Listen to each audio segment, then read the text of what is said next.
Review communication systems में, ठीक है। और ये उम्मीद है कि आज ख़त्म हो जाएगा, नहीं तो एक आधा कोई थोड़ा से अगले लेक्चर में डिस्कशन होगी, फिर ये ख़त्म हो जाएगा। अच्छा, इसमें अभी तक हम जो पढ़ चुके हैं वो ये है कि सिग्नल्स की हमने टाइप्स देखी हैं कि वो कॉन्टीन्यूस होते हैं, डिस्क्रीट होते हैं, डिजिटल होते हैं, ठीक है। फिर हमने जो लास्ट लेक्चर था उसमें जो मेन चीज़ देखी थी वो ये थी कि किसी सिग्नल की एनर्जी और पावर कैसे कंप्यूट करते हैं। और कुछ सिग्नल्स को हमने कहा था ये एनर्जी सिग्नल्स हैं, कुछ सिग्नल्स को कहा था ये पावर सिग्नल्स हैं। एनर्जी सिग्नल्स कौन से सिग्नल होते हैं? वो सिग्नल जिनकी एनर्जी फाइनाइट हो, ठीक है। और अगर एनर्जी फाइनाइट होगी तो पावर ज़ीरो होगी। और पावर सिग्नल वो सिग्नल होते हैं जिनकी पावर फाइनाइट है। और अगर पावर फाइनाइट है तो एनर्जी क्या होगी? इनफाइनाइट है। इसमें हमने ये देखा था कि ज़्यादातर जो पीरियोडिक सिग्नल्स हैं उन्हें हम एज अ पावर सिग्नल लेते हैं, ठीक है। क्यों? क्योंकि अगर उनकी एक पीरियड में एनर्जी फाइनाइट है तो over the whole signal duration वो एनर्जी इनफाइनाइट होगी, पावर फाइनाइट आएगी, ठीक है। और अगर कोई फाइनाइट ड्यूरेशन का सिग्नल है तो फिर वो एनर्जी सिग्नल होगा, क्योंकि उसकी एनर्जी फाइनाइट होगी और पावर ज़ीरो होगी, सही। तो आज हमने देखना है कि सिग्नल्स को फ्रीक्वेंसी डोमेन में कैसे हम रिप्रेजेंट कर सकते हैं, और फिर हम इसी एनर्जी और पावर को ना फ्रीक्वेंसी डोमेन में देखने की कोशिश करेंगे कि अच्छा इसका रिलेशन फ्रीक्वेंसी डोमेन में क्या बनता है। तो जो पहली चीज़ आज हमने करनी है वो है फोरियर सीरीज।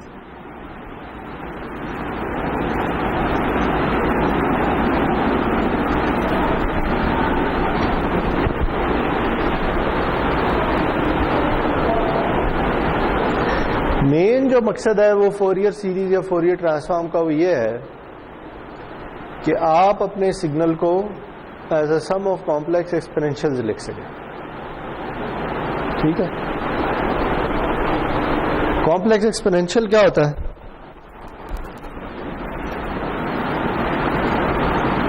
कॉम्प्लेक्स एक्सपोनेंशियल कुछ इस किस्म के सिग्नल को कहते हैं।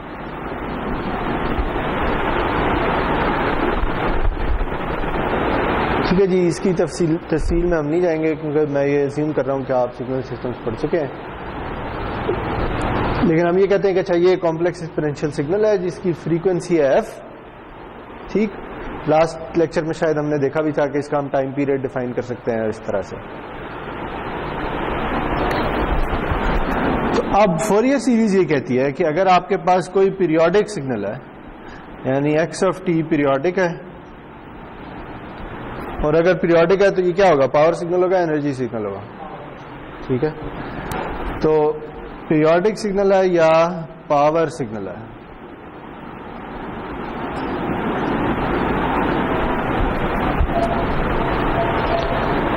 तो इसे मैं इसी सिग्नल को मैं एक और तरीके से भी रिप्रेजेंट कर सकता हूं। वो तरीका क्या है? वो तरीका ये है कि इस सिग्नल की जो भी फ्रीक्वेंसी है, ठीक है, से अगर ये पीरियोडिक सिग्नल है तो इसकी कोई फ्रीक्वेंसी होगी, से इसका जो टाइम पीरियड है वो t सेकेंड्स है, ठीक है। और इसकी जो फ्रीक्वेंसी है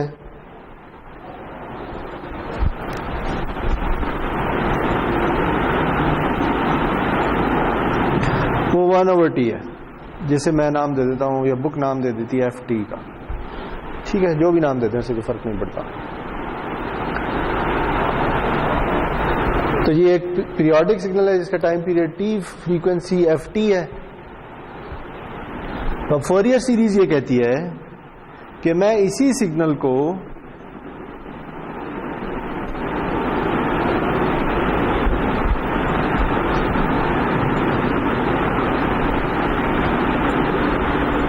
कुछ इस तरह से लिख सकता हूं।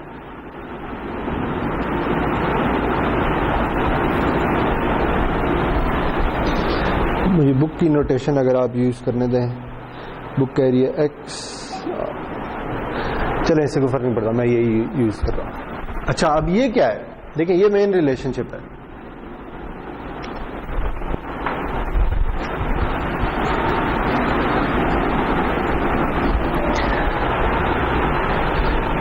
इस तरफ क्या है, ये समेशन है, ठीक, ये कॉम्प्लेक्स एक्सपोनेंशियल है जिसकी फ्रीक्वेंसी क्या है,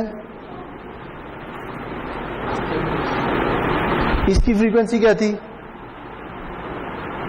f, अगर आप हर्ट्ज में बात करें तो इसकी फ्रीक्वेंसी क्या है, इसकी frequency F t into k, ठीक है। इस टाइम के साथ और इस 2 पाई के बीच में जो भी चीज आ रही है वो इसकी फ्रीक्वेंसी है, ठीक है। तो इस कॉम्प्लेक्स एक्सपोनेंशियल की जो फ्रीक्वेंसी है वो ये सारी की सारी है, ठीक है जी। तो इसकी फ्रीक्वेंसी एक तो एफ टी पे डिपेंडेंट है और साथ एक के भी आ रहा है, ठीक है। और के, ये समेशन आपको ये बता रही है कि के जो है वो एक इंटीजर है जो माइनस इन्फिनिटी से इन्फिनिटी तक जा रहा है, ठीक है। इसका मतलब क्या है, इसका मतलब यह है कि बहुत से कॉम्प्लेक्स एक्सपोनेंशियल है, ठीक है जी। अगर मैं के की वैल्यू डालता जाऊं इस समेशन में तो मुझे डिफरेंट फ्रीक्वेंसीज के कॉम्प्लेक्स एक्सपोनेंशियल मिलते चले जाएंगे। के को 1 डालूं तो जो कॉम्प्लेक्स एक्सपोनेंशियल मिलेगा उसकी फ्रीक्वेंसी एफ टी होगी। के को 2 डालूं तो जो कॉम्प्लेक्स एक्सपोनेंशियल मिलेगा उसकी फ्रीक्वेंसी 2ft होगी। बात समझ आ रही है? यानी इस समेशन को अगर खोल दिया जाए तो ये समेशन कुछ इस तरह की है।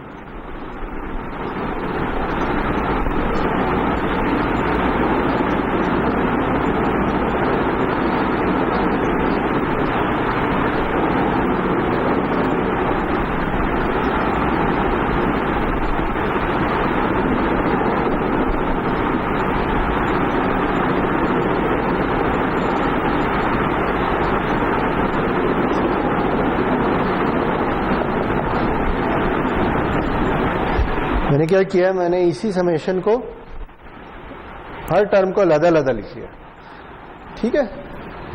तो देखिए के जा रहा माइनस इन्फिनिटी से इन्फिनिटी, मैंने यहां पे के को 0 ले लिया, क्या गया ए 0 एफ टी इंटू 0। के को 1 लिया तो आया ए 1 एफ टी इंटू 1। के को 2 लिया तो क्या आया ए 2 एफ टी इंटू 2। के को -1 लिया तो क्या आया ए -1 एफ टी इंटू -1, ठीक है।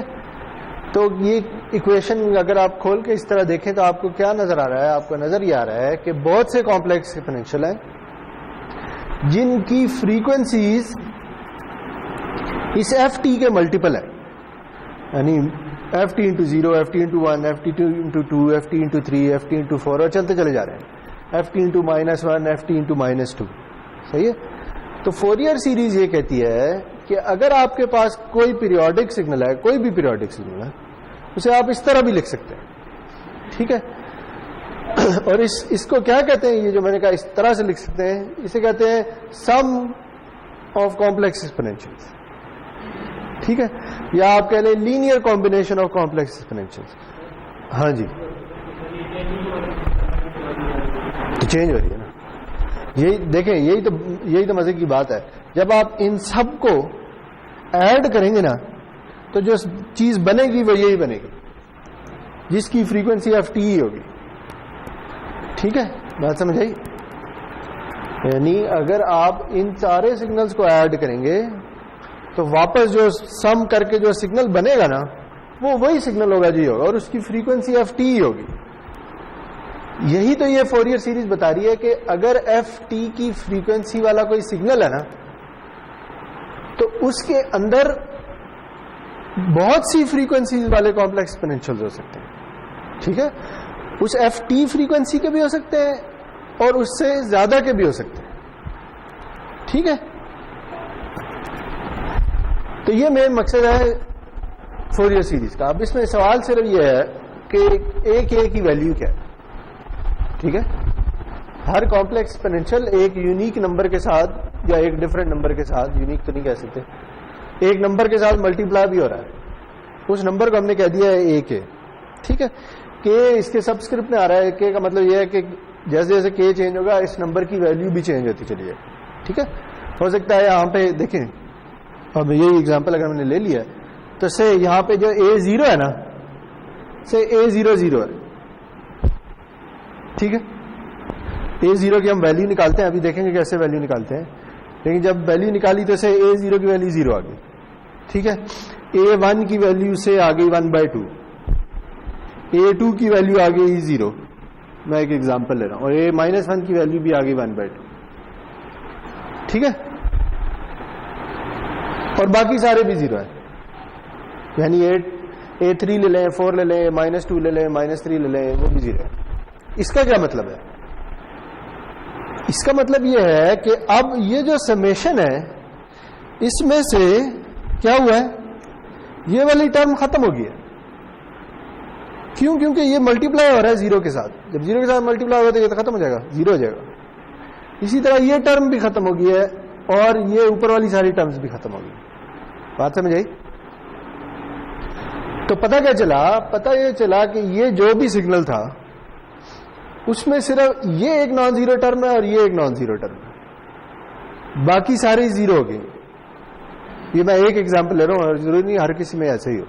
मैंने एक खास एग्जांपल ले लिया है जिसमें A की वैल्यू सिर्फ A1 और A-1 के लिए नॉन जीरो है, बाकी सब 0 हो गए। तो हुआ क्या है, ये जो समेशन थी इतनी बड़ी इनफाइनाइट समेशन थी, उस समेशन में सिर्फ ये 2 टर्म्स ही रह गई, बाकी सब 0 हो गई।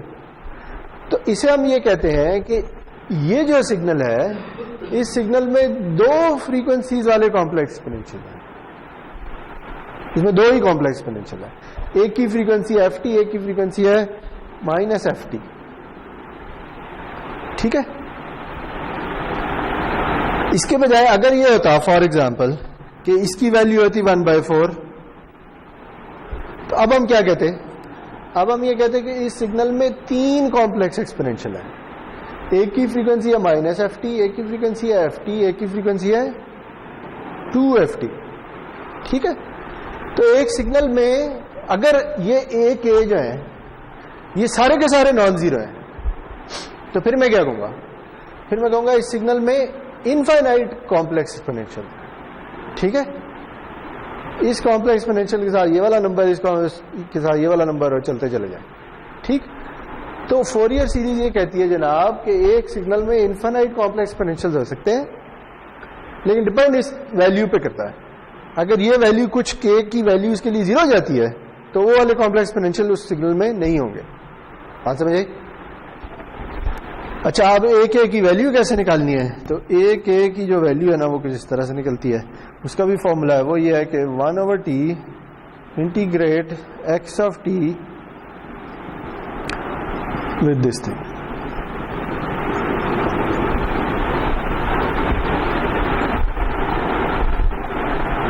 ठीक है। ये कैसे आप फॉर्मूला आता है ये हम नहीं देख रहे, क्योंकि ये हमारे कोर्स का हिस्सा नहीं है। हम सिर्फ ये देख रहे हैं कि A निकालना कैसे। अच्छा जी, अब इधर क्या हो रहा है? इधर ये हो रहा है कि xt मल्टीप्लाई हो रहा है फिर अगेन एक कॉम्प्लेक्स एक्सपोनेंशियल के साथ। सिर्फ फर्क यह है कि यहाँ पे प्लस आ रहा है, यहाँ पे माइनस आ रहा है, दोनों मल्टीप्लाई होकर इंटीग्रेट हो रहे हैं, ठीक है। और ये नोटेशन भी हमने पिछले लेक्चर में देखी थी। इस नोटेशन का क्या मतलब है? इस नोटेशन का मतलब यह है कि किसी टाइम पीरियड t के लिए इसे इंटीग्रेट करते हैं, ठीक है। तो इसे इंटीग्रेट करें एक टाइम पीरियड के लिए विद रिस्पेक्ट टू t, और 1/t जो भी t की वैल्यू है उसे डिवाइड करते हैं, तो इससे A of k निकल आएगा। यानी अगर आपने A of 0 निकालना है तो आप क्या करें, यहाँ पे 0 डालें और ये इंटीग्रल कैलकुलेट कर लें। A of 1 निकालना है तो यहाँ पे 1 डालें। x of t यही सिग्नल है, x of t यही सिग्नल है। f t का आपको पता है। इस पूरी इक्वेशन में सिर्फ एक चीज अननोन है k, तो वो डिपेंड करता है आप कौन सा k निकालना चाह रहे हैं। A1 निकालना चाह रहे हैं, A2 निकालना चाह रहे हैं, -1 निकालना चाह रहे हैं, 0 निकालना चाह रहे हैं, A100 निकालना चाह रहे हैं, आपकी मर्जी, ठीक है। समझ आ गई? तो फोरियर सीरीज बस ये दो इक्वेशंस का नाम है, लेकिन इनके पीछे कहानी क्या है? वो कहानी है, सही है। इसकी जो सबसे सादा एग्जांपल है ना, वो है, हाँ जी बोले बोले, निकालते क्यों निकालते हैं ये अभी मैं बताता हूं। एक मिनट मुझे दे दें। 2 पाई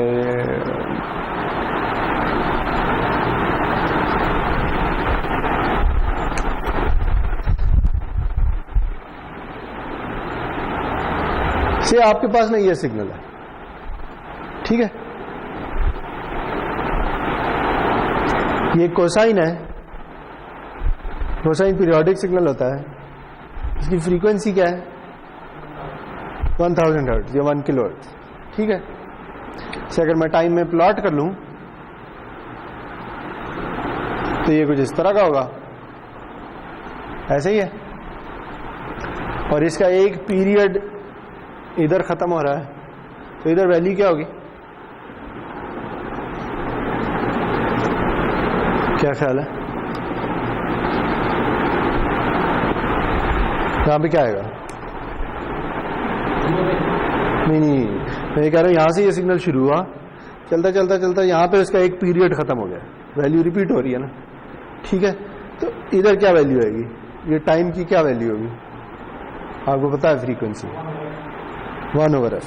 ठीक है, तो यहां पे क्या आएगा 1/1000 या आप कह दें 1 मिली सेकेंड। ठीक है, क्योंकि इसका टाइम पीरियड 1 मिली सेकेंड आएगा, तो यानी ये 1 मिली सेकेंड बाद रिपीट होता है, फिर रिपीट होता है, फिर रिपीट होता है। अच्छा ये बताएं कि अगर मैं 1 मिली सेकेंड और आगे चला जाऊं तो फिर मैं कहां जाऊंगा, कहां पहुंचूंगा?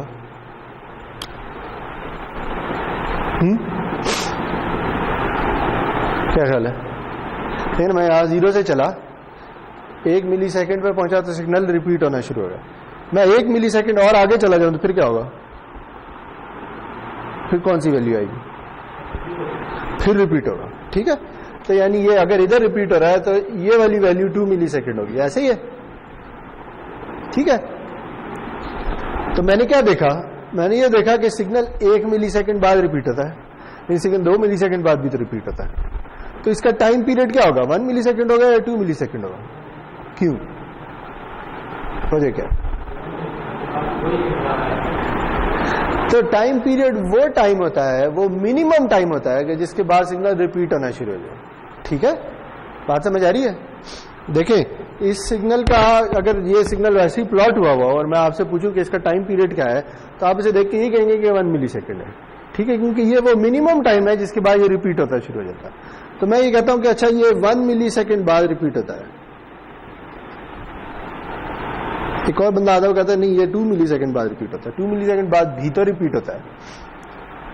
ठीक है, तो ये देखें कि इधर से फ्रीक्वेंसी क्या निकलती है, अगर इससे फ्रीक्वेंसी निकाले तो 1 किलो हर्ट्ज निकलेगी, और अगर इससे निकालें तो क्या निकलेगी, 2 किलो हर्ट्ज निकलेगी, 500 हर्ट्ज, आधी हो जाएगी, टाइम ज्यादा होगा। तो टाइम पीरियड, ये नोट करने वाली बात है कि टाइम पीरियड वो मिनिमम टाइम होता है कि जिसके बाद सिग्नल रिपीट कर रहा हूं। ठीक है, अच्छा आप मुझे ये बताएं कि इसी कोसाइन को मैं ऑयलर्स फॉर्मूले से कॉम्प्लेक्स एक्सपोनेंशियल की फॉर्म में भी लिख सकता हूं। कोसाइन का किसी को ऑयलर्स फॉर्मूला याद है? वो क्या होता है? यस, तो ये आ जाएगा। देखें, ये मैं क्या कर रहा हूं, मैं ये कर रहा हूं कि कोसाइन थीटा इक्वल होता है ई जे थीटा प्लस ई और माइनस जे थीटा बाई 2 के। ठीक, तो अगर यही रिलेशनशिप मैं इधर डाल दूं तो थीटा की जगह क्या आ रहा है, ये सब कुछ, तो यहां आ जाएगा ई जे 2 पाई 1000 टी प्लस ई और माइनस जे 2 पाई 1000 टी 1/2 1/2। ठीक है,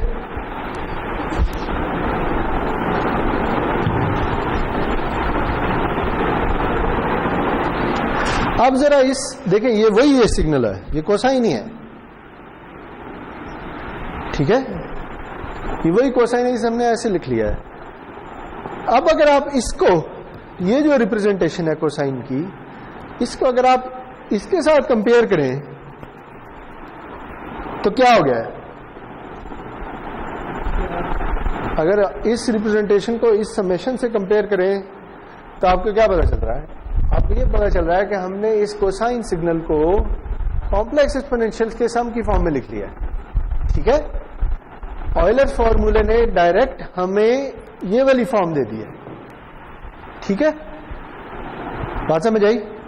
मुझे ये बताएं कि अगर ये मैं सिर्फ एक ये वाली टर्म ले लूं, ये वाली टर्म इस पूरी समेशन में के की कौन सी वैल्यू को करिस्पॉन्ड करती है? के की 1 वैल्यू को करिस्पॉन्ड करती है, ठीक है। क्योंकि अगर आप इसे इससे कंपेयर करें तो देखें क्या आ रहा है, 2 पाई एफ टी इसका 1000 है इंटू टी, तो ये इसका मतलब है कि यहां पे के की वैल्यू क्या है? 1, ठीक। तो इसका क्या मतलब है कि ये क्या है? यह है A1, ठीक। और ये क्या है? यह है A-1, ठीक है, क्योंकि यहां पे एक माइनस भी आ रहा है, इसका मतलब यहां पे k की वैल्यू -1 है, ठीक है। तो क्या हुआ? A1 e to the j 2 pi f t into 1t plus A-1 e to the -j 2 pi f t into 1t। अब मुझे बताएं कि इस समेशन के मुताबिक क्या हमें किसी और A की जरूरत है? क्या A2 की जरूरत है या A3 की जरूरत है? नहीं है, क्योंकि इन्हीं दोनों कॉम्प्लेक्स एक्सपोनेंशियल से मेरा पूरा सिग्नल बन गया, मुझे और कोई नहीं चाहिए। इसका क्या मतलब है? इसका मतलब यह है कि A2 क्या है? 0 है, A3 क्या है? 0 है। या आप ये कह सकते हैं कि AK = 0 for K not equal to -1 and K not equal to +1, ठीक। यानी K की तमाम वैल्यूज सिवाय -1 और 1 के, उनके लिए ऑफ K 0 है।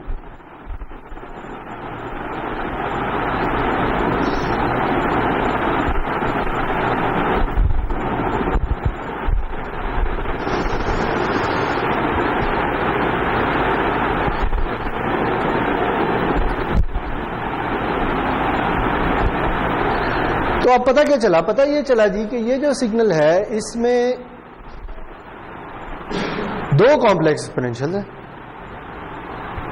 एक की फ्रीक्वेंसी है 1 किलोहर्ट्ज, एक की फ्रीक्वेंसी है -1 किलोहर्ट्ज, ठीक है।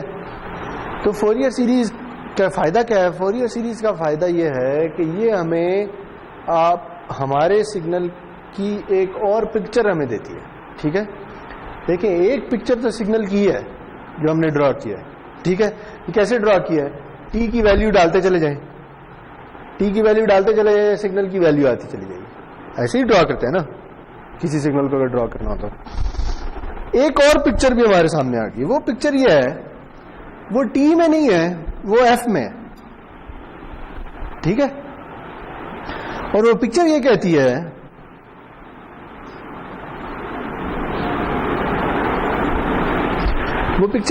है कि ये जो सिग्नल है इसमें 2 फ्रीक्वेंसीज हैं, एक 1 किलो वाली और एक -1 किलो वाली, ठीक है।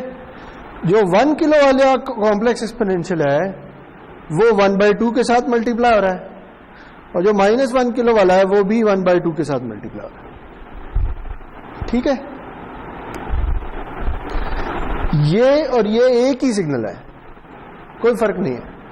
ये उसी सिग्नल को रिप्रेजेंट करने का एक और तरीका है, ठीक है। क्या तरीका है कि हम फ्रीक्वेंसी की टर्म्स में बता रहे हैं कि इस सिग्नल में कौन कौन से फ्रीक्वेंसीज वाले कॉम्प्लेक्स एक्सपोनेंशियल है, या सादा अल्फाज में इस सिग्नल में कौन कौन सी फ्रीक्वेंसीज है, ठीक है।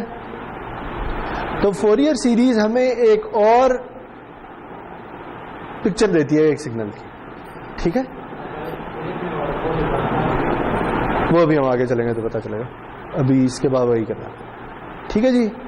तो ये हमें एक और पिक्चर देती है कि अच्छा यही सिग्नल फ्रीक्वेंसी डोमेन में कैसा नजर आता है, ठीक है। या ये सिग्नल कौन कौन सी वाली फ्रीक्वेंसी वाले कॉम्प्लेक्स एक्सपोनेंशियल से मिलके बना। इसका फायदा क्या होगा? इसका फायदा ये होगा कि हम अब सिग्नल को फ्रीक्वेंसी डोमेन में एनालाइज कर सकते हैं। कैसे एनालाइज कर सकते हैं? फॉर एग्जाम्पल हम ये बता सकते हैं कि सिग्नल की बैंडविड्थ क्या है, ठीक है। बैंडविड्थ क्या होती है आगे जाके हम फॉर्मली अभी डिफाइन भी करेंगे, लेकिन इधर नजर आ रहा है कि बैंडविड्थ ये होती है कि सिग्नल में हाईएस्ट फ्रीक्वेंसी कौन सी है, ठीक है।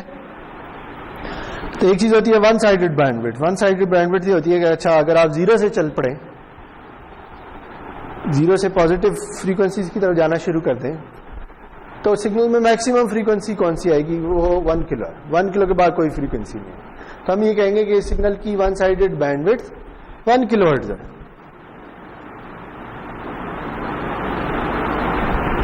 ठीक है, ये अब इंफॉर्मेशन कैसे आई है? ये इंफॉर्मेशन फोरियर सीरीज से आई है। अगर आपको फोरियर सीरीज का ना पता हो तो आप बैंडविड्थ नहीं निकाल सकते।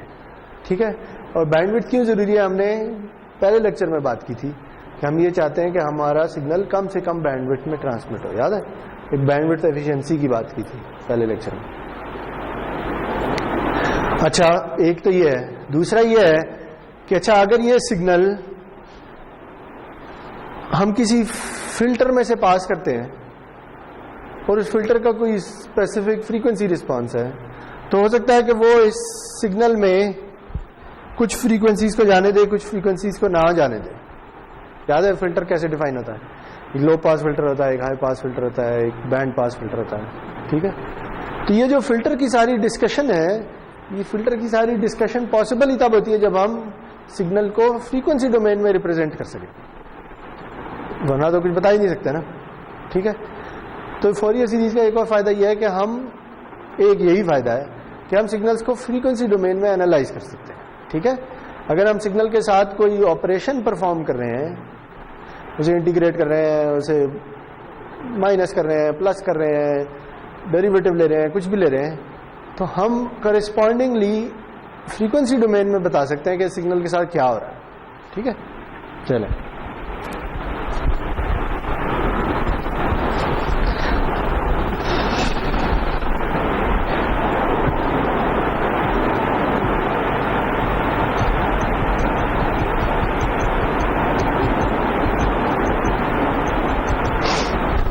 अच्छा जी, दो छोटी छोटी एग्जांपल्स हैं, वो कर लेते हैं, फिर आगे चलेंगे।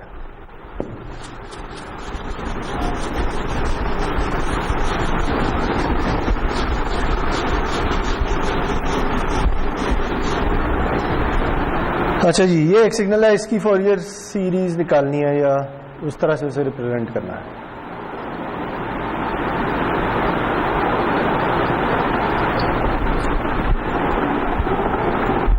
क्या ख्याल है?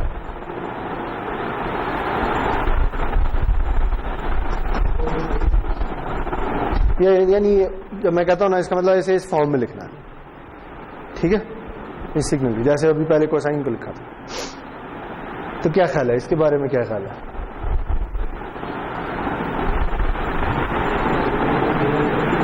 हाँ, फ्रीक्वेंसी 150 है। ठीक है, एफ टी की वैल्यू 150 है,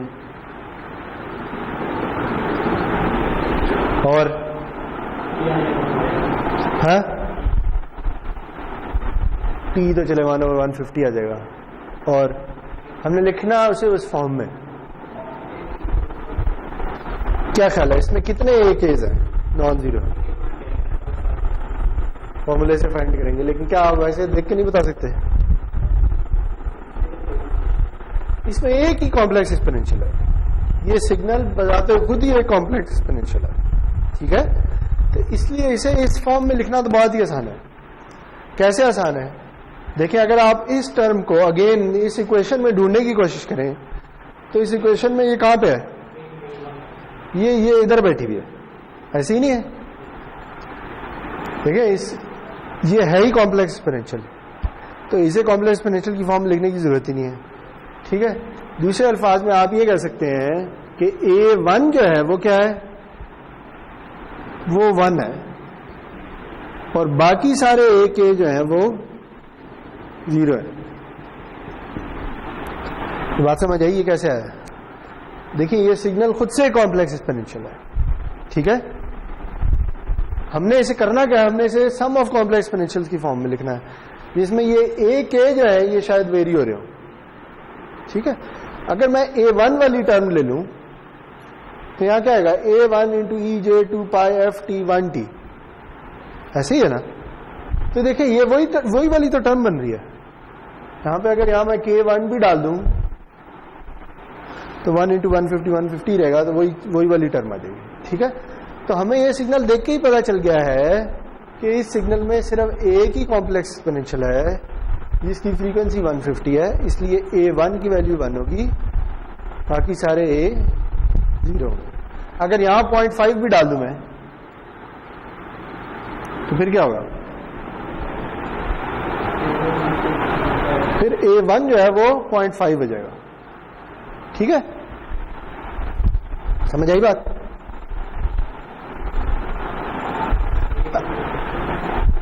देखिए ना, अब कॉम्प्लेक्स एक्सपोनेंशियल एक नंबर से स्केल हो गया है तो वो स्केलिंग A1 में आएगी। ठीक है, जैसे इधर हमने ये लिखा था, नहीं ये तो मैंने एक एग्जांपल ली थी ना, A1 की तो कोई भी वैल्यू हो सकती है। K की वैल्यू यहां पे 1 है, ये इसकी स्केलिंग है कि ये कॉम्प्लेक्स एक्सपोनेंशियल किस नंबर से मल्टीप्लाई हो रहा है। ठीक है, देखो ना यहां नंबर से मल्टीप्लाई हो रहा है ना, ये एक कोई नंबर है जिससे इस कॉम्प्लेक्स एक्सपोनेंशियल का मल्टीप्लाई करें। ठीक है, तो वो 0.5 से मल्टीप्लाई हो रहा है तो यहां 0.5 आ जाएगा। ठीक है, अब मुझे बताएं कि अगर 0.5 ना हो बल्कि ये मल्टीप्लाई हो रहा है 1 + 1j के साथ, तो फिर A1 की क्या वैल्यू होगी?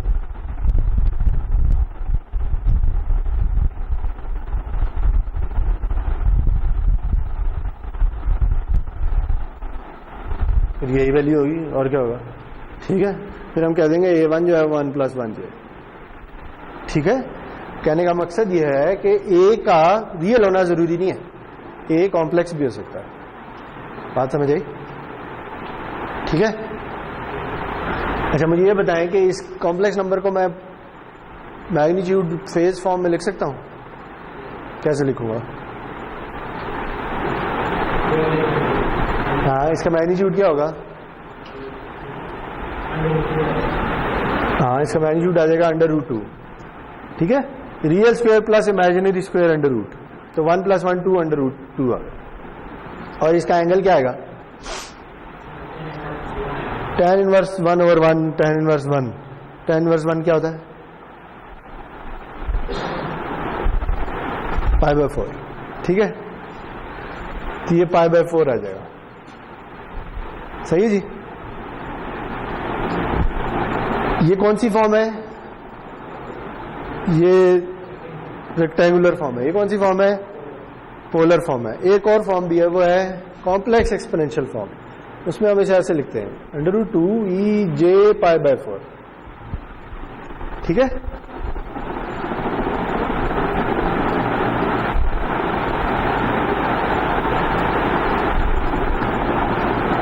इसे ऐसे क्यों लिख सकते हैं? इस कॉम्प्लेक्स एक्सपोनेंशियल का मैग्नीट्यूड क्या है? नहीं, अगर इसे मैं निकाल दूं, इसका अपना मैग्नीट्यूड 1 है। ठीक है, क्यों? क्योंकि ऑयलर्स फॉर्मूले से मैं ऐसे क्या लिख सकता हूं? Cosine of π/4 + j sine of π/4। तो इसका अगर मैग्नीट्यूड निकालेंगे तो cosine square plus sine square √ वो 1 आ जाएगा। ठीक है, और इसका एंगल क्या आएगा? इसका एंगल π/4। ठीक है, तो चाहे इस तरह लिखें चाहे इस तरह लिखें, एक ही बात है। सही है जी? तो अगर मैं इसे ऐसे लिख सकता हूं तो फिर मैं क्या कर सकता हूं? फिर देखें, इसे मैं यूं भी लिख सकता हूं, ऐसे ही है। या अगर मैं इसे थोड़ा और सिंप्लीफाई करने की कोशिश करूं तो मैं इसे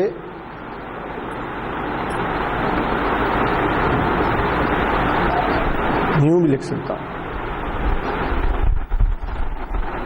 ठीक है, देखिए इसे मैंने अंदर मल्टीप्लाई करके इसका हिस्सा बना दिया। सही है, तो पता क्या चला कि जो टी के अलावा टर्म्स आ रही है ना, वो क्या है? वो असल में एक ए का पार्ट है। ठीक है, बात समझ आई? देखिए आप मुझे बताएं, ये देखें, अगर एक सिग्नल है x of t = cosine of 2π ft + π/4। ठीक है, इसकी फोरियर सीरीज निकालनी है। तो मैं क्या करूंगा? मैं ऑयलर्स फॉर्मूले से लिखूंगा e j 2 pi f t plus pi by 4 plus 1/2 e minus j 2 pi f t plus pi by 4 1/2। ठीक है, अब मुझे बताएं कि A1 की वैल्यू क्या है।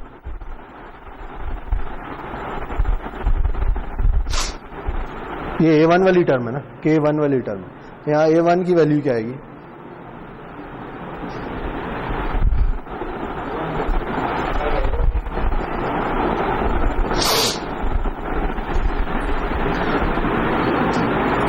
A1 का मैग्नीट्यूड क्या होगा?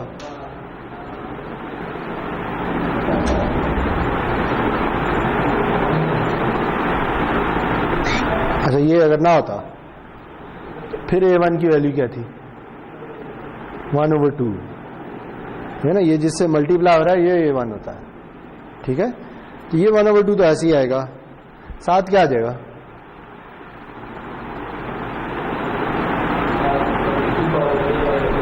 साथ आएगा ई जे पाई बाय 4। ठीक है, क्योंकि ये देखें ये टी वाली टर्म नहीं है, इसे मैं अलग भी लिख सकता हूं। जब अलग लिखूंगा तो वो A1 का पार्ट बन जाएगा। ठीक है जी, इसी तरह ये -1 का भी इसी तरह से कुछ आ रहा होगा। ओके हो गया।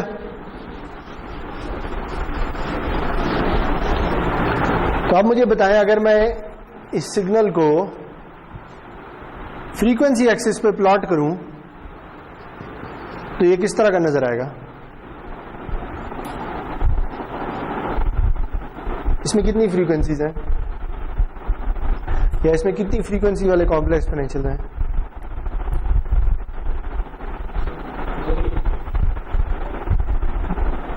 दो है। अच्छा, एक की फ्रीक्वेंसी क्या है तो दूसरे की क्या है? माइनस वाला कहाँ है? नजर आ रहा? मुझे तो नहीं नजर आ रहा। तो माइनस वाली टर्म नजर आ रही है? नहीं आ रही। इसमें एक ही फ्रीक्वेंसी है। ठीक है, 150 वाली। ठीक हो गया, और इसकी वैल्यू क्या है? √2 जे पाई बाय 4।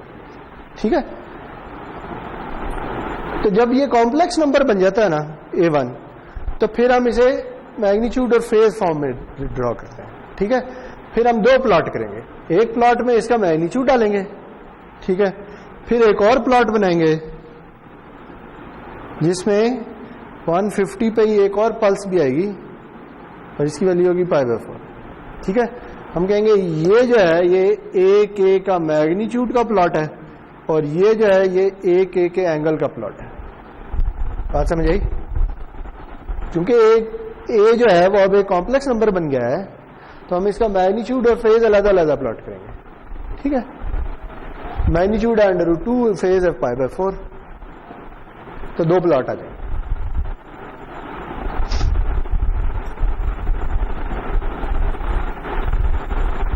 सही जी।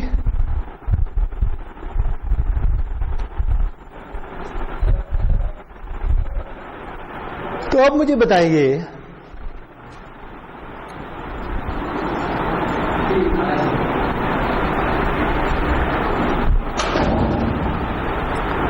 अब आप मुझे ये बताएं,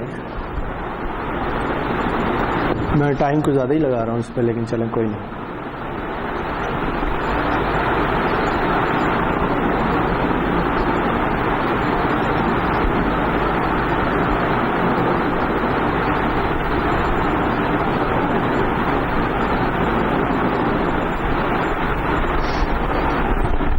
ये एक सिग्नल है जिसकी फोरियर सीरीज का प्लॉट मैंने आपको दे दिया। आपने इस सिग्नल को टाइम में लिखना है कि टाइम में कैसा है। बात समझ आ रही है? यानी मैंने आपको बता दिया है कि एज की वैल्यूज क्या है। ठीक है, से अब इधर मैं ये कह देता हूं,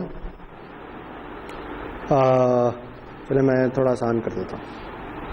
मैं ये कर देता हूं, ये -1 1 2 3 1 2 3 -1। ठीक है, ये के की वैल्यूज है कि ये -1 है, 0 है, 1 है, 2 है, 3 है और फिर चलता चला जा रहा है। सही है जी, ये के की वैल्यूज है। और एफ टी की जो वैल्यू है ना वो है 100 हर्ट्ज, नहीं एफ टी की वैल्यू है 50 हर्ट्ज। अब बताएं, आपको एक ए भी दे दिए गए हैं, आपको एफ टी भी दे दिया गया है, आपने एक्स टी की एक्सप्रेशन लिखनी है। कैसे लिखेंगे, कोई आइडिया है?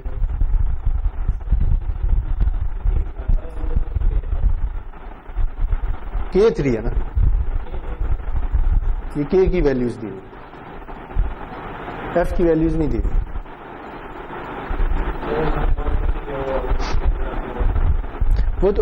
वो जब मैं ड्रॉ करा था यहां मैंने F लिखा था, अब फिलहाल मैं यहां पे K लिख रहा हूं, ठीक है।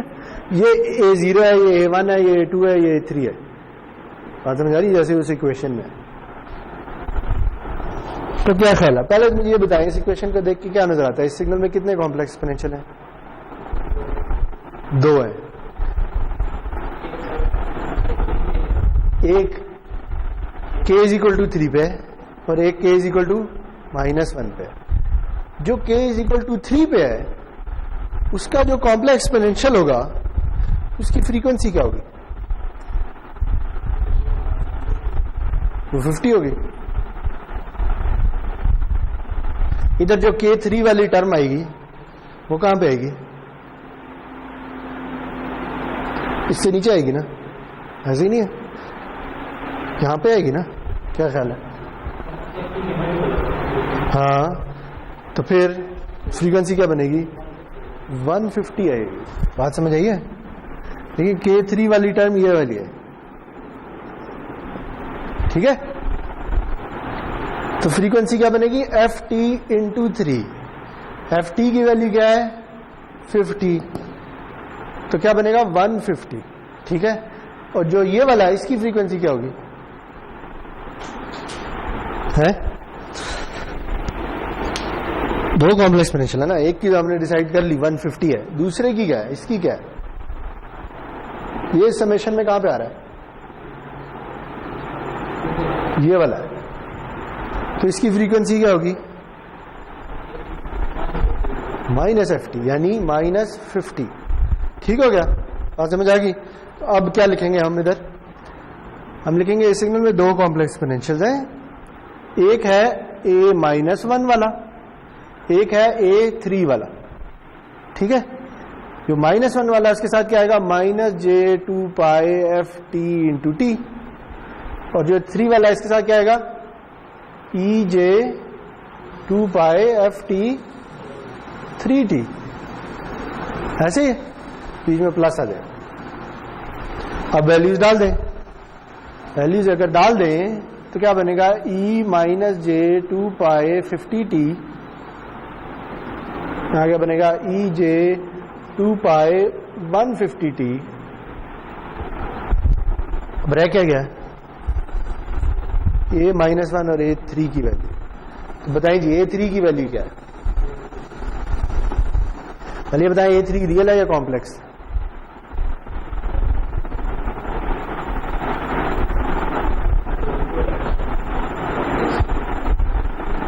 A3 का मैग्नीट्यूड भी प्लॉट हुआ है, फेज भी प्लॉट हुआ है, तो पता क्या चला? A3 रियल है या कॉम्प्लेक्स? कॉम्प्लेक्स है, ठीक है। A3 का ये मैग्नीट्यूड है और ये A3 का फेज है, तो फिर कैसे लिखेंगे A3 को? √2 E, या यहां ऐड कर दें, एक ही बात है। पहले मैं इधर लिखना चाह रहा हूं EJ π/4, ठीक हो गया। ये क्या है? ये A3 है, क्यों? क्योंकि A3 की वैल्यू ये दी हुई है, ये इसका मैग्नीट्यूड है, ये इसका फेज है। तो अब बताएं इधर क्या आएगा?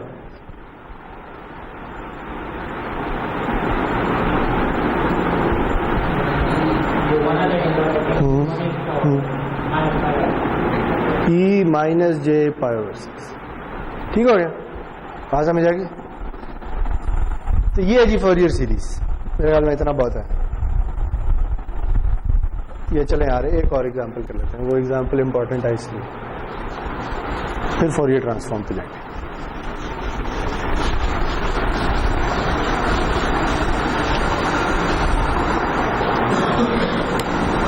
अच्छा जी, अब सिग्नल जो है ना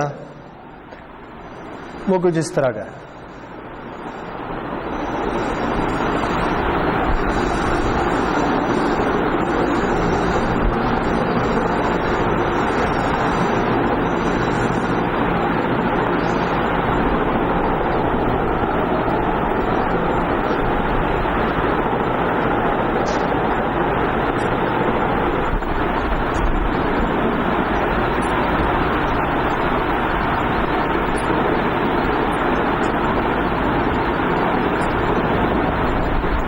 ठीक है,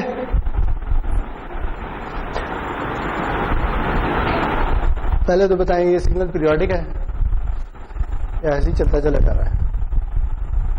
क्या ख्याल है? इस तरफ भी इस तरफ भी पीरियोडिक है। ठीक है, पीरियड क्या है? Capital T second. ठीक है, देखिए यहां से अगर शुरू हो जाए आप तो वैल्यू रिपीट कब करती है? कैपिटल टी सेकेंड्स के बाद।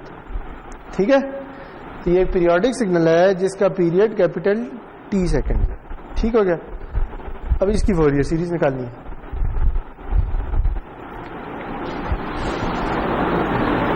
एक्स ऑफ टी आपको पता है, इसे आपने किसी तरीके से इस तरह से लिखना है।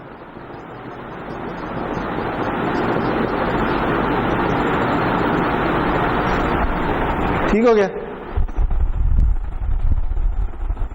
तो अब ये एक ऐसा सिग्नल है कि जिसका प्लॉट या जिसकी एक्सप्रेशन देख के आपको नहीं पता चल रहा कि इसमें कितने कॉम्प्लेक्स पोटेंशियल है। ठीक है, ये ना तो कोई कोसाइन है ना कोई कॉम्प्लेक्स पोटेंशियल है, तो हम डायरेक्ट देख के बता नहीं सकते कि इसमें कौन कौन से कॉम्प्लेक्स पोटेंशियल है। इसके लिए अब लाजमी है कि हम ये वाला फॉर्मूला यूज करें। पहले जो हमने 2 एग्जाम्पल्स किए हैं उन 2 एग्जाम्पल हमने शॉर्टकट ही यूज कर लिया है। ठीक है, एक शॉर्टकट था ऑयलर्स फॉर्मूला और एक शॉर्टकट ये था कि सिग्नल खुद ही कॉम्प्लेक्स पोटेंशियल था, तो हमें कुछ करने की जरूरत ही नहीं पड़ी। लेकिन अब जो सिग्नल है उसके लिए लाजमी है कि हम एक ही एक्सप्रेशन यूज करें, वरना उसके बगैर चारा नहीं है। ठीक है, तो अब हम क्या करेंगे, अब हम एक निकालेंगे। तो एक का फॉर्मूला लिख लेते हैं, 1/t integral x of T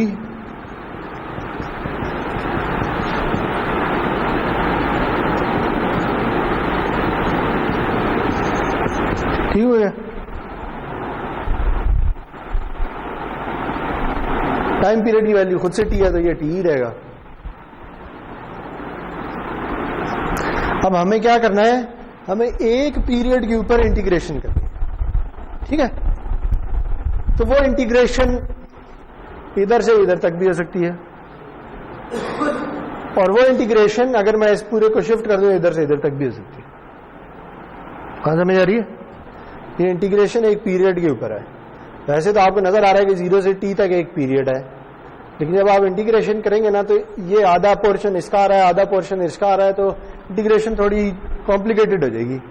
तो इसकी बजाय मैं ये करता हूं कि ये जो एक टाइम पीरियड का ड्यूरेशन है इसे थोड़ा सा शिफ्ट कर देता हूं, यूं लिख लेता हूं। यूं लिखने का मतलब यह है कि मैं इंटीग्रेशन कर लेता हूं -t/2 से t/2 तक, क्योंकि ये इंटीग्रेशन एक टाइम पीरियड के ऊपर होनी चाहिए। वो टाइम पीरियड जहां से मर्जी शुरू कर लें आपकी मर्जी। ठीक है, तो मैं ये कह देता हूं कि ये कर लेते हैं -t/2 से t/2 तक। जब ये करेंगे तो अब इस -t/2 से t/2 की ड्यूरेशन में सिग्नल सिर्फ यहां से यहां तक नॉन जीरो है। तो ये जो इंटीग्रेशन है ये रिड्यूस होके कहां से कहां तक हो जाएगी? ये 2 नहीं है, टाउ है, टाउ टू टाउ। ठीक है,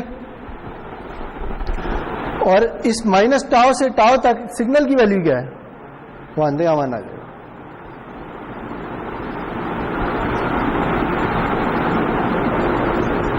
ठीक है, बात समझ आई? क्या किया मैंने? मैं इंटीग्रेशन कर रहा हूं एक पीरियड के ऊपर, उस पीरियड में सिर्फ -टाउ से टाउ तक सिग्नल नॉन जीरो है, तो ये इंटीग्रेशन की लिमिट्स चेंज होगी होगी है, और इन लिमिट्स में सिग्नल की वैल्यू 1। तो 1 लिखे ना लिखे एक ही बात है, और इसकी इंटीग्रल कैलकुलेट कर लें, क्या आएगा? 1/t e of -j 2 pi f t k t, इसका इंटीग्रल यही आ जाएगा, और divided by minus j two pi f t into k. ठीक है क्या? और ये जाना है माइनस टाउ से टाउ तक। ठीक है,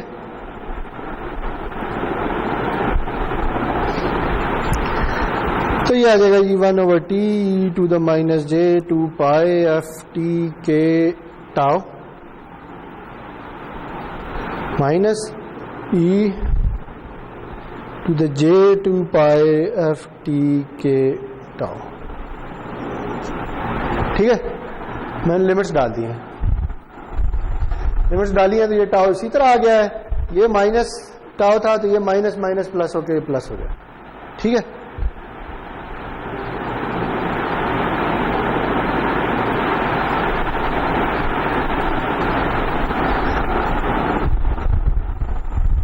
मुझे बताया एफ टी की क्या वैल्यू है। एफ टी को अगर मैं टाइम पीरियड की फॉर्म में लिखूं तो क्या होता है 1/t। ठीक है, तो मैं ना इसे 1/t भी लिख सकता हूं।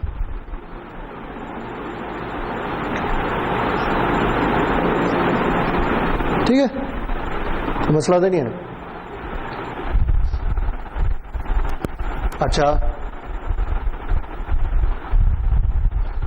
और मैं ना इसमें से माइनस कॉमन ले लेता हूं। ये काम आपने पहले किया हुआ होगा, e to the j two pi tau by T के माइनस, अगर मैं कॉमन ले लूं तो यहां पे माइनस आ जाएगा, माइनस ई टू द जे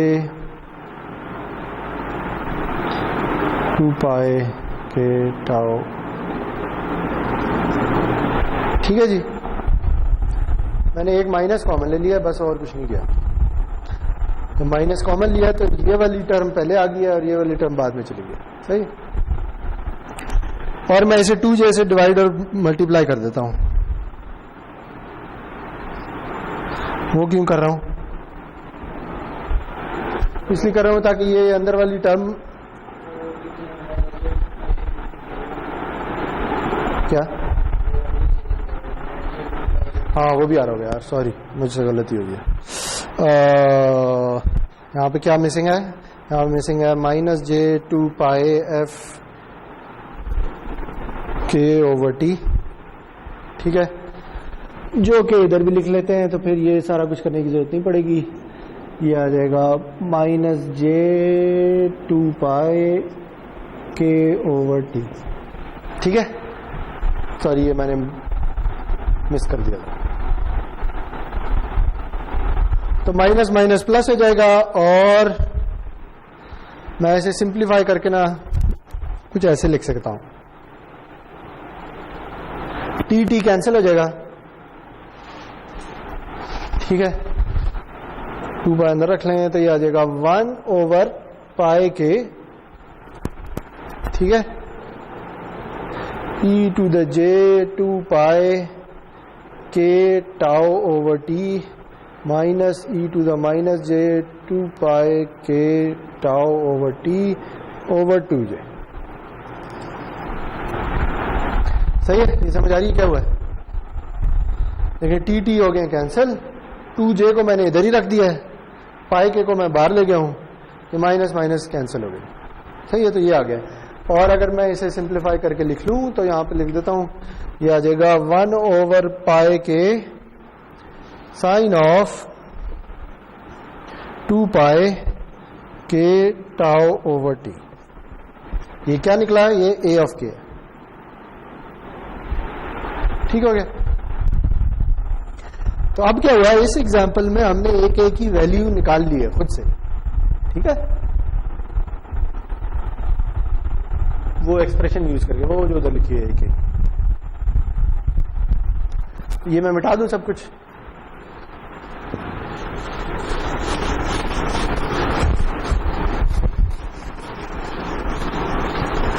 तो जी हम चले कहां से थे? हम चले इधर से थे। हमने ये कहा था कि हमें ये सिग्नल गिवन है, इस सिग्नल को हमने किसी तरीके से फोरियर सीरीज की फॉर्म में लिखना है। इस इक्वेशन में हमें एक ही चीज अननोन थी, वो क्या था? वो एक ए था, बाकी सब कुछ पता है, एफ टी की वैल्यू भी पता है। ठीक है, तो एक ए की हमने वैल्यू निकाल लिया है, एक ए के जो निकला है वो ये निकला है जो इधर लिखा है। तो अब मैं ये लिख सकता हूं कि एक्स टी किसके इक्वल है? एक्स टी इक्वल है g k goes from minus infinity to infinity 1 over pi k sine of 2 pi के tau over T into e j 2 pi f t k t. ठीक है, मैंने एक ए की value डाली।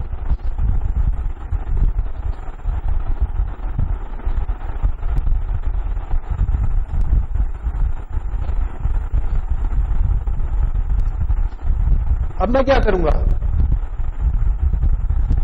अब मुझे पता चलाना है कि सिग्नल में कौन कौन सी फ्रीक्वेंसी वाले कॉम्प्लेक्स एक्सपोनेंशियल, वो कैसे पता चलेगा? ये ए के में के की वैल्यूज डालते चले जाएं। के को 0 डालें तो ए 0 आ जाएगा, के को 1 डालें तो ए 1 आ जाएगा, के को 2 डालें तो ए 2 आ जाएगा। ठीक है, समझ आ रही बात?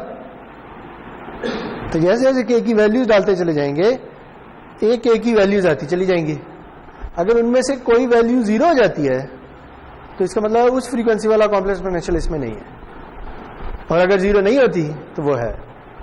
ठीक है, बात समझ आई? तो अगर मैं अब इन ए केस को अगर प्लॉट कर लू ना, अगेन इस तरह से जैसे हम करते रहे, ये के 0 है, ये के 1 है, ये के 2 है, ये के 3 है, ये -1 है, ये -2 है, ये -3 है। मैं क्या करने जा रहा हूं? मैं ये वैल्यूज प्लॉट करने जा रहा हूं। ठीक है, तो ये वैल्यूज ना, ये वाली जो वैल्यूज हैं, ये क्या है? ये एक किस्म का सिंक फंक्शन है। याद है सिग्नल सिस्टम में आपने सिंक फंक्शन पढ़ा हुआ, तो ये सिंक फंक्शन ही निकला है। जब आप इसे प्लॉट करेंगे ना, तो इसका प्लॉट कुछ इस तरह का आएगा जैसे सिंक फंक्शन का प्लॉट होता है। ठीक है, कुछ इस तरह से चीज आएगी अगर मैं इनको ज्वाइन कर दूं। बात समझ आई?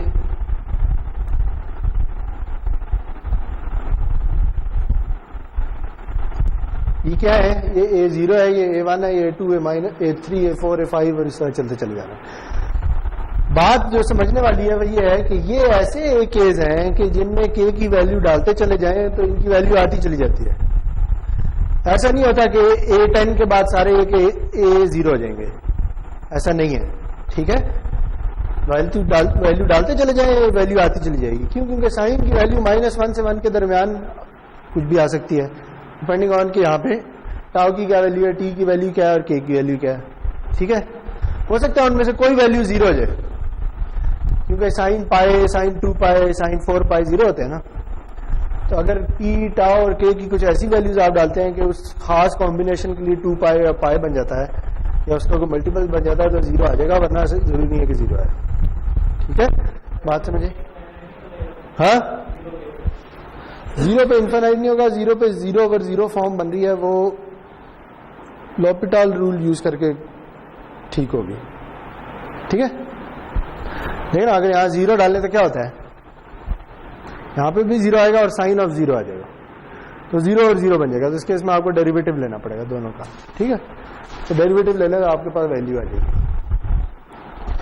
तो आप मुझे बताएं कि ये आपके पास प्लॉट है कुछ इस तरह का है। ठीक है, मैंने कोई इतना अच्छा नहीं बनाया, लेकिन कहने का मकसद ये है कि ये चलता चला जा रहा है। ठीक है, ये एक कभी भी नॉन जीरो नहीं होते, इसलिए ये प्लॉट होते चले जाएंगे।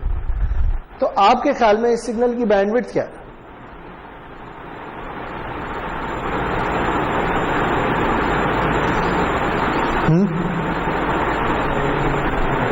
सिग्नल की बैंडविड्थ इनफाइनाइट है। ठीक है, क्यों इनफाइनाइट है? क्योंकि इसमें आप प्लॉट करते चले जा रहे हैं। ठीक है, मुझे ये बताएं कि अगर मैं, देखिए मैंने 2 प्लॉट किए हैं इंटरचेंजेबली, मैं उन्हें यूज कर रहा हूं। देखिए यहां पे मैं लिखता हूं के, यहां पे मैं लिखता हूं एफ। ठीक है, ये जो A0 है ये किस फ्रीक्वेंसी को करेस्पॉन्ड करता है? 0 फ्रीक्वेंसी को करेस्पॉन्ड करता है। जो A1 है ये इस समेशन में देखें तो किस फ्रीक्वेंसी वाला कॉम्प्लेक्स एक्सपोनेंशियल है? K1 अगर हो तो फ्रीक्वेंसी क्या आती है? FT। तो ये FT वाला कॉम्प्लेक्स एक्सपोनेंशियल है। ये कौन सा वाला है? 2FT वाला, ये 3FT वाला। ठीक है, तो अगर एफ टी की वैल्यू अगर हमें पता है तो हम यहाँ एफ टी की वैल्यू डालते जाएंगे। से एफ टी की वैल्यू 100 है फॉर एग्जाम्पल, तो यहाँ क्या है 100, 200, 300, 400, 500 और चलते चले जाएंगे, ठीक है। लेकिन क्या हो रहा है कि ये कभी जीरो तो होते ही नहीं है, चलते चले जा रहे हैं। जब चलते चले जा रहे हैं तो अगर हम इसकी बैंडविड्थ फाइंड करने की कोशिश करेंगे तो वो बैंडविड्थ क्या होती है, बैंडविड्थ ये होती है कि कब किस फ्रीक्वेंसी के बाद ए ऑफ के जीरो हो जाए। यहां से कभी जीरो नहीं होते तो इसका मतलब बैंडविड्थ इनफाइनाइट है, ठीक है, बात समझ आई। अच्छा, और इसमें छोटी छोटी चीजें हैं। फॉर एग्जाम्पल अगर मैं टाउ को कम कर दूं तो ये सिग्नल टाइम में छोटा हो जाएगा। अगर टाइम में छोटा होगा ना तो इसका जो ये सिंक प्लॉट है ना ये फैल जाएगा, ये कुछ इस तरह से हो जाएगा, ठीक है। और अगर मैं टाउ को बड़ा कर दूं तो ये सिग्नल टाइम में बढ़ा जाएगा लेकिन फ्रीक्वेंसी में श्रिंक हो जाएगा, ठीक है।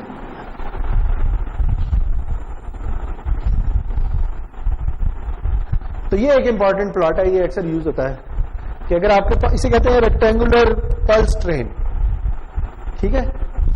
लेकिन ये एक पल्स सिग्नल है, ये थोड़ी देर के लिए आता है और फिर खत्म हो जाता है, ठीक है। और रेक्टेंगुलर इसलिए क्योंकि इसकी शेप एक रेक्टेंगल की तरह है, और ट्रेन इसलिए कि ये चलता चला जा रहा है, हर थोड़ी देर बाद रिपीट होता है, ठीक है। तो इसे कहते हैं रेक्टेंगुलर पल्स ट्रेन या सिंपल पल्स ट्रेन भी कह देते थे। तो पल्स ट्रेन को अगर आप फ्रीक्वेंसी डोमेन में देखें तो उसके फोरियर सीरीज कोएफिशिएंट या ए ऑफ के एक सिंक फॉर्म में होते हैं, ठीक है जी। तो ये फोरियर सीरीज है, समझ आ गई है।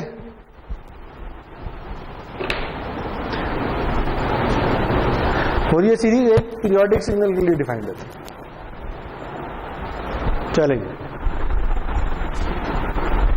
अब हम आगे चलते हैं।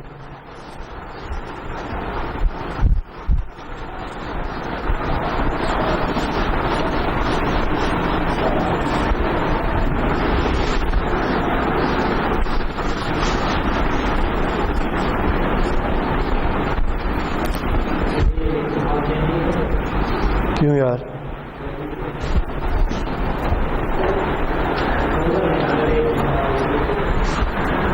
चलिए बाद में करेंगे यार, अभी इधर देखो फोरियर ट्रांसफॉर्म।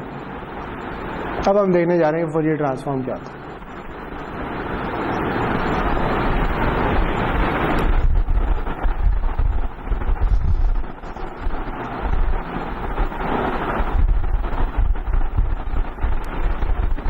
अब हमारे पास एक सिग्नल है एक्स ऑफ टी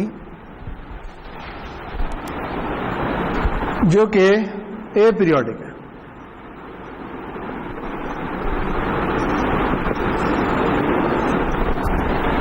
ठीक है।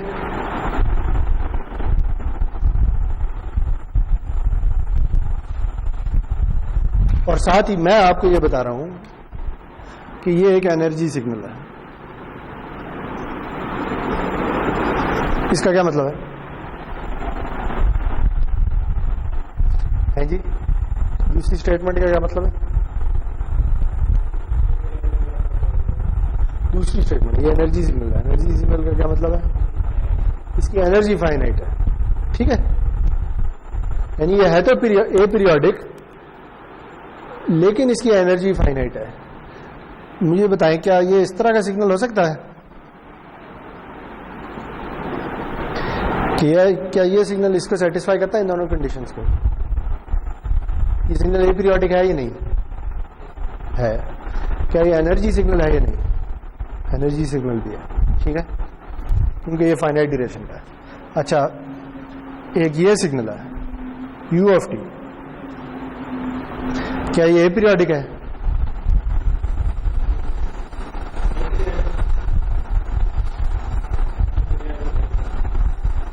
बताएंगे ये पीरियड है या नहीं है?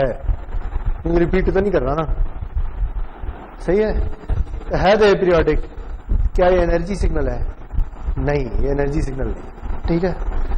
तो फोरियर ट्रांसफॉर्म जो है वो ए पीरियोडिक और एनर्जी सिग्नल्स के लिए डिफाइंड होता है, ठीक है। इसका मतलब यू ऑफ टी का फोरियर ट्रांसफॉर्म नहीं निकाल सकते, सही है। चले,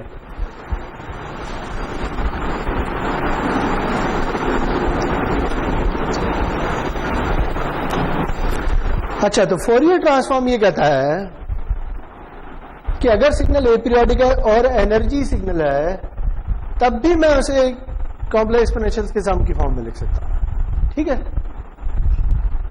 यानी मकसद वही है जो उधर था। यहां पे भी यही मकसद था कि सिग्नल को किसी तरह कॉम्प्लेक्स एक्सपोनेंशियल्स के सम की फॉर्म में लिखा जा सके।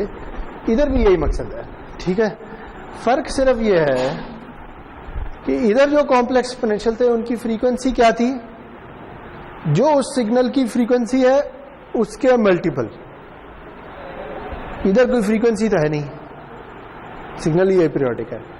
इधर जो कॉम्प्लेक्स एक्सपोनेंशियल होंगे उनकी फ्रीक्वेंसी कुछ भी हो सकती है। ठीक है, इसलिए हम उधर कोई एफ इंटू के इस तरह की बात नहीं लिखते, हम सिंपल एफ लिख देते हैं। एफ का मतलब है कि ये एक रियल नंबर है, इसकी वैल्यू कुछ भी हो सकती है। ठीक है, समझ आई बात? फर्क यह है फोरियर सीरीज और फोरियर ट्रांसफॉर्म में कि फोरियर सीरीज में कुछ खास फ्रीक्वेंसीज ही आ सकती हैं। वो खास फ्रीक्वेंसीज कौन सी होती है? सिग्नल की फ्रीक्वेंसी के मल्टीपल।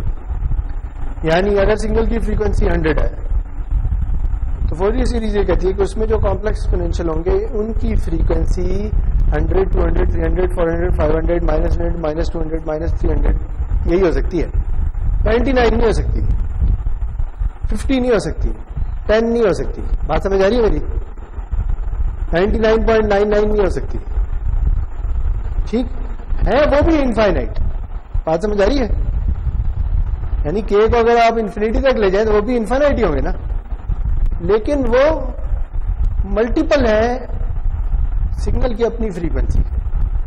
100, 200, 300, 400, 500 बीच वाली फ्रीक्वेंसीज नहीं आ सकती। इधर जो है, इधर ये एफ कुछ भी हो सकता है। ठीक है, माइनस इन्फिनिटी से इन्फिनिटी तक कोई भी वैल्यू हो सकती है। 100 भी हो सकती है, 99 भी हो सकती है, 99.99999 भी हो सकती है, कुछ भी हो सकती है। ठीक है, अच्छा, जैसे वो एक के साथ मल्टीप्लाई हो रहे थे, ये भी एक नंबर के साथ मल्टीप्लाई हो रहे हैं, जिसे अब मैं नाम दे देता हूं एक्स ऑफ एफ। ठीक है, जैसे के चेंज होता था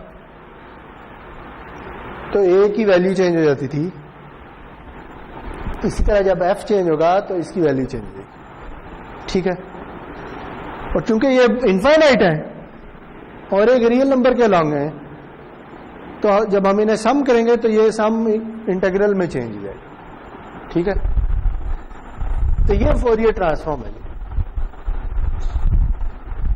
सही है, क्योंकि इंटीग्रेशन हो रही है तो सारा इंटीग्रेशन का वेरिएबल भी लिखना है, वो डी एफ या एफ है।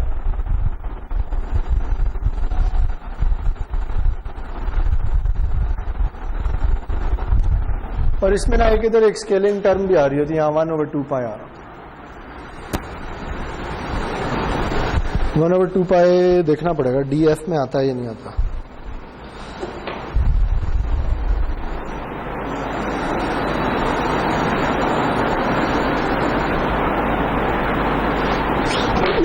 डी एफ में इसकी जरूरत नहीं है यार,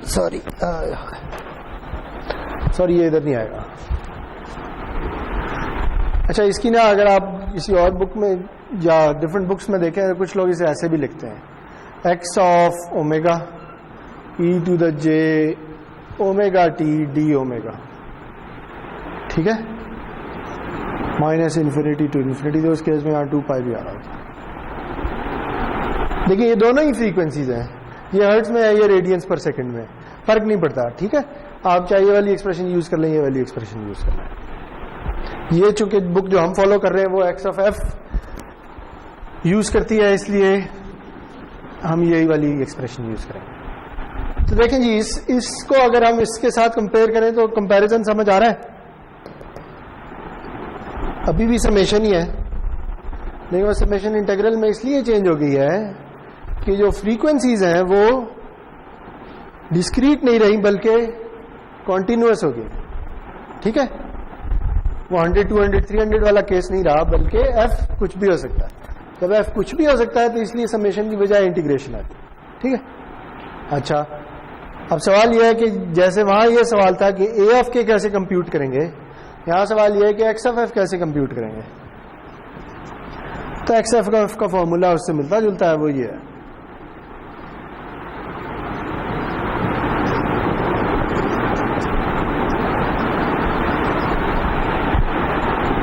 ठीक है,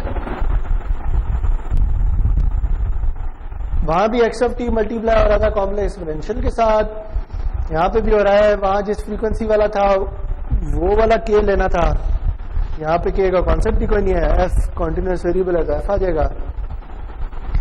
वहां इंटीग्रेशन एक पीरियड के ऊपर थी, यहां इंटीग्रेशन पूरे सिग्नल की ड्यूरेशन के ऊपर होगी, इतनी भी उसकी ड्यूरेशन। ठीक है, बात समझ आ गई। तो ये फोरियर ट्रांसफॉर्म है जी। फोरियर ट्रांसफॉर्म क्या करता है, फोरियर ट्रांसफॉर्म ए पीरियोडिक सिग्नल्स को भी कॉम्प्लेक्स एक्सपोनेंशियल के सम की फॉर्म में लिख देता है। ठीक है, तो अब हमें फर्क नहीं पड़ता, अब हमारे पास पीरियोडिक सिग्नल हो या ए पीरियोडिक सिग्नल हो, हम दोनों को फ्रीक्वेंसी डोमेन में एनालाइज कर सकते हैं। ठीक होगी बात।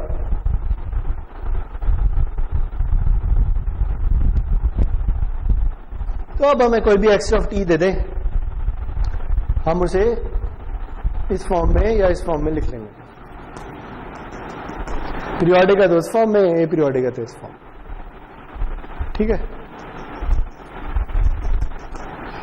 इसकी एक एग्जांपल कर लेते हैं, उससे मिलती जुलती जो पहले किया था।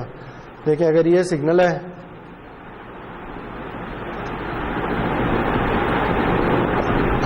ठीक है, ये एक सिग्नल है एक्स ऑफ टी,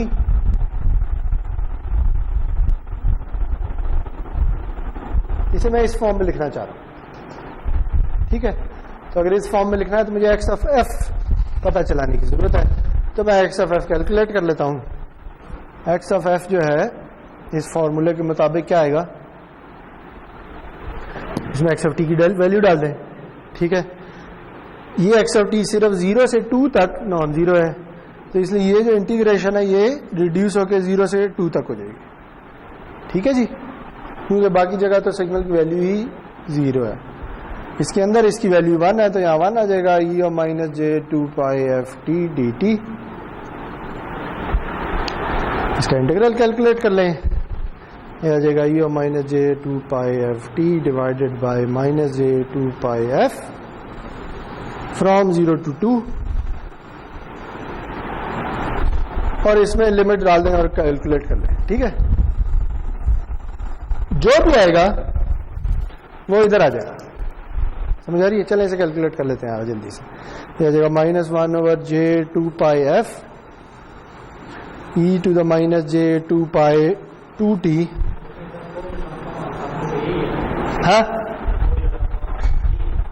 हाँ, इसको फोरियर ट्रांसफॉर्म कहते हैं, इसे इनवर्स फोरियर ट्रांसफॉर्म कहते हैं। ठीक है, इसकी वजह यह है कि जब हम फोरियर ट्रांसफॉर्म कहते हैं ना, तो हम ये कहते हैं कि ये सिग्नल को टी से एफ में लेके जा रहा है, ट्रांसफॉर्म कर रहा है। ट्रांसफॉर्म का मतलब होता है किसी सिग्नल किसी चीज को चेंज कर देना, उसकी शेप को चेंज कर देना। ठीक है, जैसे ट्रांसफार्मर होता है, ट्रांसफार्मर क्या करता है, वो बिजली वाला ट्रांसफार्मर नहीं, खिलौनों वाला ट्रांसफार्मर, वो शेप चेंज करता है ना, कभी गाड़ी बन जाएगा, कभी बंदा बन जाएगा, इसी को ट्रांसफार्मर कहते हैं। तो ट्रांसफॉर्म करने का मतलब होता है कि अपनी शेप चेंज कर लेना। तो ये हम टी से एफ में जब जा रहे हैं तो हम सिग्नल को ट्रांसफॉर्म कर रहे हैं टाइम से फ्रीक्वेंसी में। ठीक है, तो एक्स ऑफ एफ को कैलकुलेट करना है, इसका मतलब है कि हम फोरियर ट्रांसफॉर्म कैलकुलेट। खैर ये आ गया। ठीक है, इसमें से माइनस अगर कॉमन ले लें तो ये माइनस खत्म हो जाएगा, तो मैं यहां लिख सकता हूं -∞ to infinity 1/J 2 pi F into 1 minus e to the minus j 4 pi t into e to the j 2 pi f t df। ठीक है,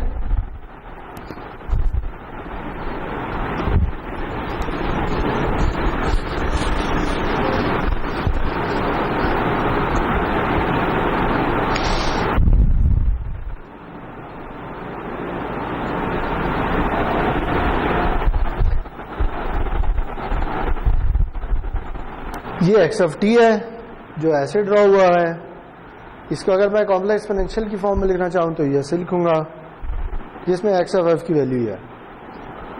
ठीक है जी, अब अगर हम एक्स ऑफ एफ को प्लॉट कर लें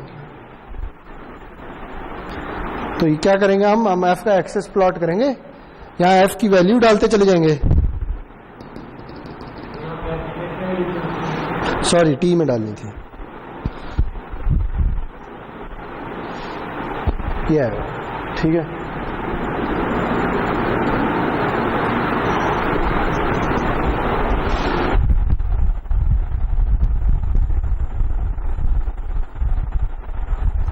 अब इसमें एफ की वैल्यू डालते चले जाएं, से 0 से हम शुरू होते हैं, इसमें एफ की वैल्यू डालते हैं, एक वैल्यू आ जाएगी, फिर अगली अगली अगली, तो हम एक प्लॉट बना सकते हैं एक्स ऑफ एफ का, ठीक है। अगर आप इसे प्लॉट करेंगे ना तो ये भी एक सिंक फॉर्म में आएगा, कुछ इस तरह से आएगा।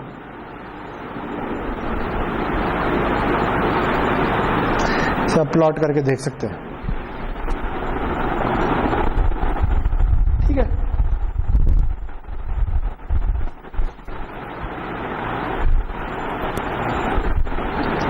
तो देखें बिल्कुल वैसे ही जैसे हमने फोरियर सीरीज में कहा था कि इस सिग्नल में इस फ्रीक्वेंसी वाली कॉम्प्लेक्स एक्सपोनेंशियल है, हम इधर भी यही कहेंगे, ये कहेंगे कि इस सिग्नल में इन तमाम फ्रीक्वेंसीज वाले कॉम्प्लेक्स एक्सपोनेंशियल, ठीक है। अगर हम 0 वाला ले लें तो 0 वाला कॉम्प्लेक्स एक्सपोनेंशियल इस नंबर के साथ मल्टीप्लाई हो रहा है, ठीक है। उससे आगे चले तो एक और कॉम्प्लेक्स एक्सपोनेंशियल, उससे आगे चले तो एक और हम चलते चले जाए, ठीक है। इस ग्राफ को आपको देख के ये नजर आ रहा है कि जो फोरियर ट्रांसफॉर्म की वैल्यूज इधर सबसे ज्यादा है, और जैसे जैसे आप आगे चलते चले जाते हैं इसकी वैल्यू कम होती चली जाती है, ठीक है। इसे हम ऐसे कहते हैं कि इस सिग्नल में ये वाली जो फ्रीक्वेंसीज वाले कॉम्प्लेक्स एक्सपोनेंशियल्स हैं, इस फ्रीक्वेंसी वाले कॉम्प्लेक्स एक्सपोनेंशियल, इनकी कंट्रीब्यूशन सबसे ज्यादा है, ठीक है।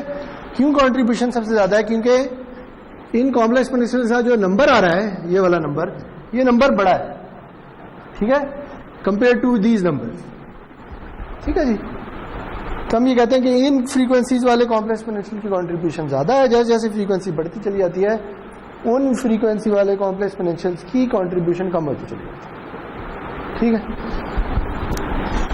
से फॉर एग्जाम्पल मैं किसी सिग्नल का फोरियर ट्रांसफॉर्म प्लॉट करता हूं और वो कुछ इस तरह का आ जाता है,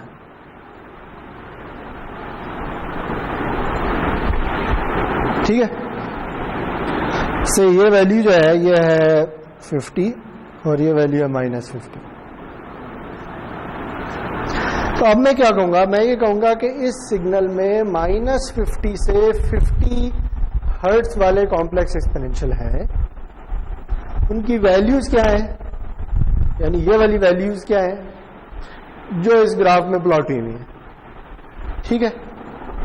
इससे ज्यादा वाले फ्रीक्वेंसी वाले कॉम्प्लेक्स एक्सपोनेंशियल नहीं, यानी 51 वाला नहीं है, 52 वाला नहीं है, सही है। लेकिन -50 से 50 के दरमियान कोई भी फ्रीक्वेंसी चूज कर लें, उस फ्रीक्वेंसी का कॉम्प्लेक्स एक्सपोनेंशियल इस सिग्नल में मौजूद है, ठीक है। दूसरे अल्फाज में इस सिग्नल में भी इनफाइनाइट कॉम्प्लेक्स एक्सपोनेंशियल है और इसमें भी इनफाइनाइट कॉम्प्लेक्स एक्सपोनेंशियल है, ठीक है। इसमें इनफाइनाइट क्यों है? क्योंकि -50 से 50 के दरमियान कोई भी रियल नंबर चूज किया जा सकता है, ठीक है। तो रियल नंबर किसी इंटरवल में इनफाइनाइट होते हैं, ठीक है जी। तो पता ये चला कि किसी भी ए पीरियोडिक सिग्नल में इनफाइनाइट फ्रीक्वेंसीज होती हैं या इनफाइनाइट फ्रीक्वेंसी वाले कॉम्प्लेक्स एक्सपोनेंशियल होते हैं,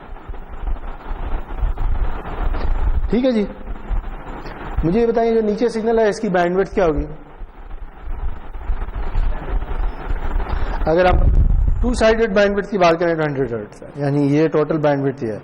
1 साइडेड का मतलब ये होता है कि अगर आप 0 से इस तरफ चल पड़े तो 50 है। दोनों ही आंसर ठीक है, सिर्फ बता दें कि आपने कौन सी वाली बताई, ठीक है जी। तो फोरियर सीरीज, फोरियर ट्रांसफॉर्म का मकसद समझ आ गया?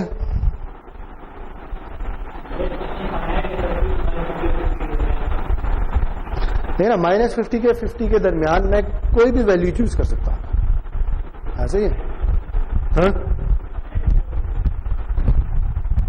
देखें अगर फाइनाइट कैसे होंगे, अगर एक रियल नंबर है ना 0 और 1 के दरमियान, मैं कहता हूं 0 और 1 के दरमियान कितने नंबर हैं? अगर मैं, चले ऐसे कह लेते हैं, सॉरी, 0 से 2 तक ले लेते हैं। क्लास है बस 2 मिनट। अच्छा, अगर मैं ये कहूं ना कि 0 से 2 के दरमियान कितने इंटीजर्स हैं, तो आप क्या कहेंगे? 3 है, 0, 1 और 2। लेकिन अगर मैं ये कहूं कि 0 और 2 के दरमियान कितने रियल नंबर हैं, फिर आप छोटे से छोटा नंबर भी चूज कर सकते हैं, 0.000000001। ठीक है, मैं जितने मर्जी जीरोस डाल दूं और आखिर में 1 डाल दूं तो वो नंबर 0 से तो बड़ा ही होगा ना। ठीक है, इस तरह 1.000000001, तो मैं इनफाइनाइट जीरोस डाल सकता हूं। तो अगर मैं इनफाइनाइट जीरोस डाल सकता हूं तो इसका मतलब मेरे पास इनफाइनाइट नंबर्स। ठीक, चलें जी, कल मिलेंगे। Thank you.